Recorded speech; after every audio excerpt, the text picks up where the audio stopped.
महात्म मतलब महिमा का वर्णन किया गया है। अब उसमें महिमा किसकी है?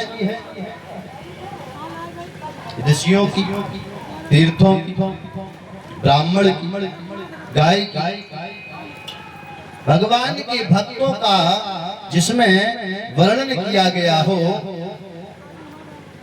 उसको महात्म कहा गया है। अब हम जानेंगे कैसे कि जाने बिनो नहीं हो यही प्रीति, जाने बिना नहीं होए प्रीति।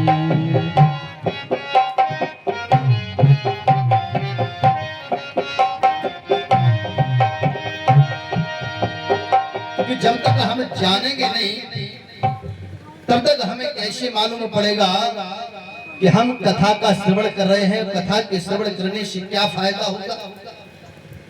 और जब तक हमें कहीं प्रॉफिट दिखता नहीं है तो हम वो कार्य करते नहीं। जब जिस कार्य में हमें लगता है कि इसमें कुछ लाभ है तभी तो हम आगे बढ़ते हैं। जैसे यहाँ भागवत पांडाल में कोई बड़ा से बड़ा अधिकारी बैठा हो आपके बगल में, या बिजनेसमैन बैठा हो, या कोई सबसे बड़ा संत बैठा हो, जब तक आप जानेंगे नहीं तब तक तो कुछ मतलब नहीं। और जैसे ही जानेंगे तो कहेंगे बोले वाह। एक व्यक्ति घास फूस को फेंकने जा रहा था, अब वैद्य जी देख रहे थे कि इसमें जड़ी बूटी है, भयानक से भयानक बीमारी को दूर कर सकती है, भयानक से भयानक लोग बीमारी से निजात प्राप्त कर सकते हैं। तो जैसे ही बताया बोले वाह। तो कहा जाता है कि जब तक हम जानेंगे नहीं तब तक हमें उसमें प्रीत कैसे होगी, इसलिए महात्म हमें वर्णन किया गया। प्रथम अध्याय प्रारंभ के अध्याय में बताया गया है कि क्यों सुने भागवत कथा और क्या फायदा हुआ, किसने श्रवण किया उसको क्या लाभ प्राप्त हुआ, what is the benefit of कथा। और महात्म्य के अंतिम अध्याय में बताया गया है कि कैसे सुने भागवत कथा, how to listen to Bhagwat कथा।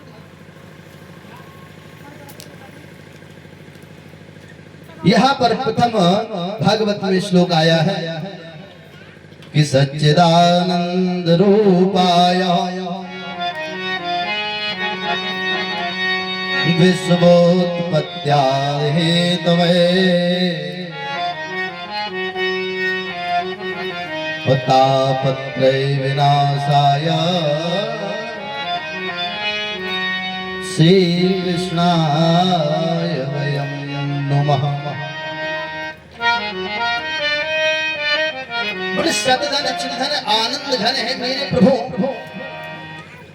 बोले सत बोले त्रिकालावादी सत्य है, आदि मध्यान्ह सत्य है, अपरिवर्तनीय सत्य है।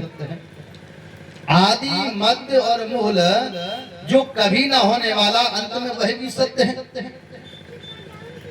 कि सत्यव्रतम सत्य परम सत्यम, कि सत्यम यो निहितम च सत्यं, और सत्यस्य सत्यमृत सत्यनेत्र सत्यात्मकं त्वां शरणं प्रपन्नः। बोले सब कुछ जानता है, सब कुछ कर सकता है, सब कुछ देखता है, लेने देने खींचने वाला तो वही भाई, खाने को देता है वो खाने भी वही देता। कि साच बराबर तप नहीं, कि झूठ बराबर पाप, वो जिसके हृदय साच है उसके हृदय आप। एक मन में विचार आता है कि जब ईश्वर सर्वत्र है, सब जगह देखता है, तो फिर हमें मंदिर बनवाने की क्या आवश्यकता पड़ी?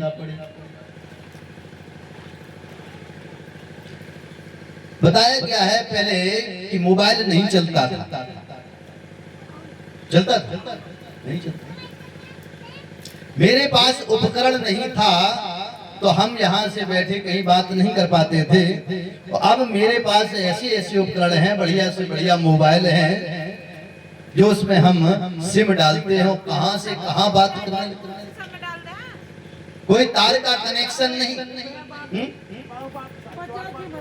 तो कहा जाता है कि जिस प्रकार से उसमें हम सिम डालकर बात कर सकते हैं, इसी प्रकार बोले जब हम मंदिर में जाएंगे, मंदिर बनवाएंगे, उसमें भगवान का भजन पूजन करेंगे, आस्था जुड़ेगी, तो नीत शास्त्र के अनुसार जो चलता है उसका यहाँ लोक में भी नाम होता है और लोक में भी नाम होता है।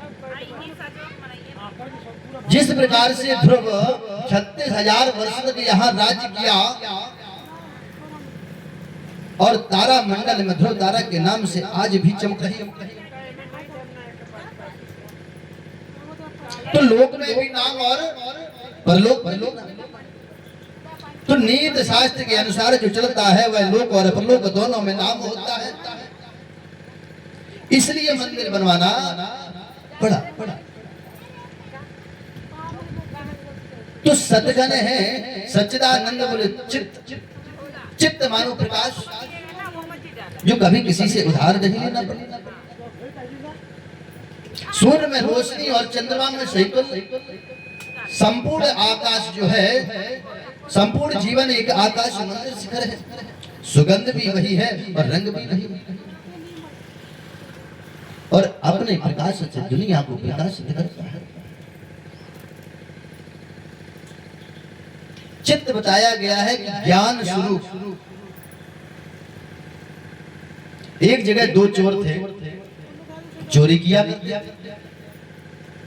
आपस में वार्तालाप कर रहे हैं, कह रहे कि भैया कथा चल रही हो भगवान की तो कथा का श्रवण मत करना, अगर कथा का श्रवण करोगे तो अपना कार्य चौपट हो जाए, क्योंकि बिना झूठ बोले कोई बिजनेस चलता नहीं। बोले ठीक है भैया, लेकिन कहीं कथा चल रही हो, वहां से निकल रहे हो तो आवाज तो बोले कानों में जाएगी। बोले मैं उसका उपाय बता देता हूँ, जेब में आप रुई रखा करना और जैसे ही आवाज समझ में आए जेब में से रुई निकाल करके कानों में लगा लिया करना। जब कथा श्रवण करोगे नहीं तो अपना कार्य चौपट होगा नहीं।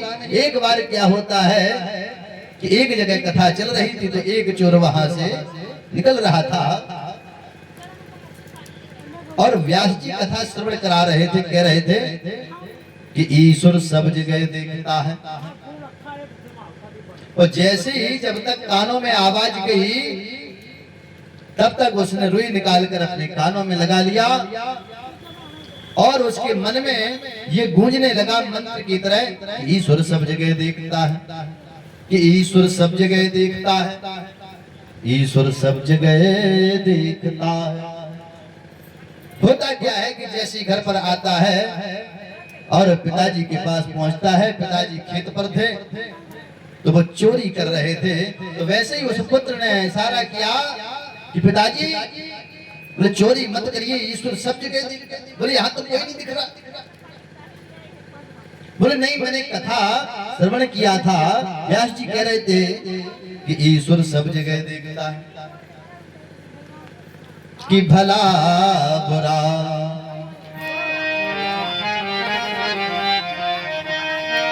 कि जो भी भला बुरा है भगवान जानते हैं।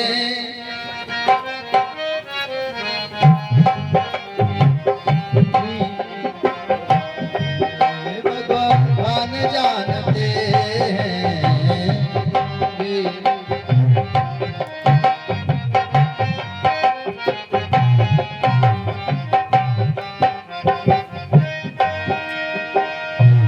कि बंदे के दिल में क्या है। भगवान तो सब कुछ जानते हैं कि नेकी बदी जो भी हम करते हैं सब ऊपर वाला दिख रहा, भगवान की दृष्टि से कोई नहीं बच पाया कि नाचे नर मरकट की नाई और सबे नचावत राम कृष्ण।